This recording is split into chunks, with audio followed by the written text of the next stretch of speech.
అయోధ్య రాముని ప్రాణ ప్రతిష్ఠ సందర్భంగా దేశవ్యాప్తంగా కోలాహలం నెలకొంది. ముఖ్యంగా అన్ని దేవాలయాల్లో కూడా రామనామ జపం జపిస్తున్నటువంటి సిచ్యువేషన్ కనిపిస్తుంది. ప్రతి ఒక్క దేవాలయంలో కూడా ప్రత్యేక పూజా కార్యక్రమాలు జరుగుతున్నాయి. అలాగే రాముని పటాలు అక్కడ ఉంచి ప్రతి ఒక్కరు కూడా రామకోటిని జపిస్తున్నటువంటి సిచ్యువేషన్ అయితే కనిపిస్తుంది. ముఖ్యంగా తెలుగు రాష్ట్రాల్లో ఈ కోలాహలం ఇంకా ఎక్కువగా అయితే కనిపిస్తుంది.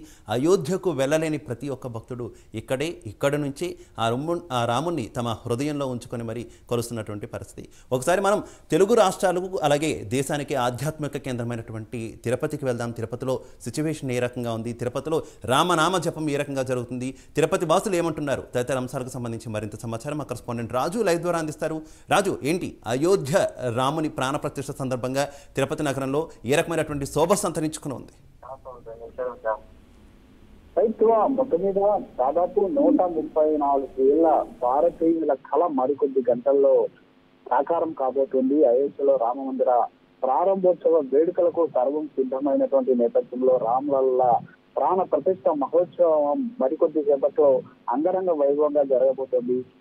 దీంతో యావత్ భారతదేశమే కాకుండా ప్రపంచ వ్యాప్తంగా ఉన్నటువంటి హిందువులంతా కూడా శ్రీరామ నామ జపంతో ఒక ఆధ్యాత్మికతతో తొలగించిపోతూ ఉన్నటువంటి పరిస్థితి. దేశ వ్యాప్తంగా ఒక పండుగ వాతావరణం కనిపిస్తుంది. ఎందుకంటే దాదాపు 134 ఏళ్ల పాటు అయోధ్యలో శ్రీరాముడి ప్రాణ ప్రతిష్ఠ కోసం వెయిట్ చేస్తూ ఉన్నటువంటి భారతీయుల స్వప్నం సాకారం అవుతున్నటువంటి వేళ మరి కాసేపట్లో బాలరాముడికి సంబంధించినటువంటి అభిషేకం జరగబోతుంది ప్రాణ ప్రతిష్ఠ తర్వాత. అంతేకాకుండా అనేక పూజా కథలు కూడా నిర్వహిస్తూ ఉన్నటువంటి పరిస్థితి. దీంతో యావత్ దేశమే కాదు, 2 తెలుగు రాష్ట్రాల్లో కూడా ఒక రకమైనటువంటి భక్తి ప్రపత్తులతోటి ఆధ్యాత్మిక వాతావరణం ఇక్కడ నెలకొన్నటువంటి పరిస్థితి ఉంది. ముఖ్యంగా ప్రపంచ ప్రఖ్యాత ఆధ్యాత్మిక క్షేత్రమైనటువంటి తిరుపతిలో కూడా శ్రీరామ విగ్రహ ప్రతిష్టాపన కార్యక్రమానికి సంబంధించి ఇక్కడ కూడా భారీ ఎత్తున ఆధ్యాత్మిక కార్యక్రమాలు నిర్వహిస్తూ ఉన్నారు. తిరుమల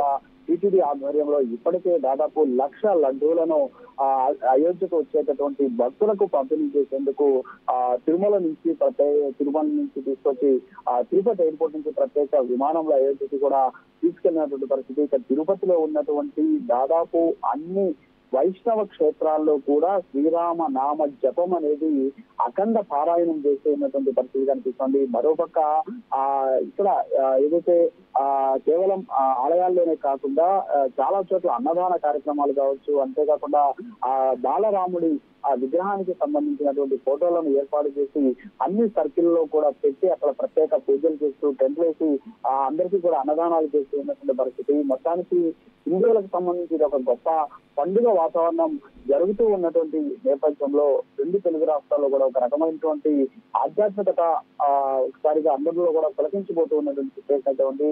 టీటీడీ కూడా దీనికి సంబంధించిన ప్రత్యేక ఏర్పాట్లు చేస్తుంది. అంతేకాకుండా టీటీడీ ఆధ్వర్యంలో ఉన్నటువంటి నడిచేటటువంటి స్థానిక ఆలయాల్లో కూడా ప్రత్యేకమైనటువంటి ప్రత్యేక పూజా కార్యక్రమాలు నిర్వహిస్తున్నారు. మరోపక్క రామచంద్ర పుష్కరిణిలో కూడా అఖండ శ్రీరామ పారాయణం జరుగుతుంది. ఈ నెల 14వ తేదీ నుంచి ప్రారంభమైనటువంటి ఈ అఖండ శ్రీరామ పారాయణం ఏదైతే ఉందో ఇది దాదాపు 24 గంటల పాటు, అంటే మొత్తం పగలు రాత్రి తేడా లేకుండా పారాయణాన్ని 14వ తేదీ నుంచి కూడా కంటిన్యూ చేస్తూ ఉన్నటువంటి పరిస్థితి. సో మొత్తానికైతే ఒక్క తిరుపతి మాత్రమే కాదు, యావత్ భారతదేశ వ్యాప్తంగా కూడా శ్రీరామ నామ జపంతో శ్రీరామ నామ సంకీర్తనలతోటి మేళంతా కూడా పులకించిపోతూ ఉన్నటువంటి సిచ్యువేషన్ అనిపిస్తుంది.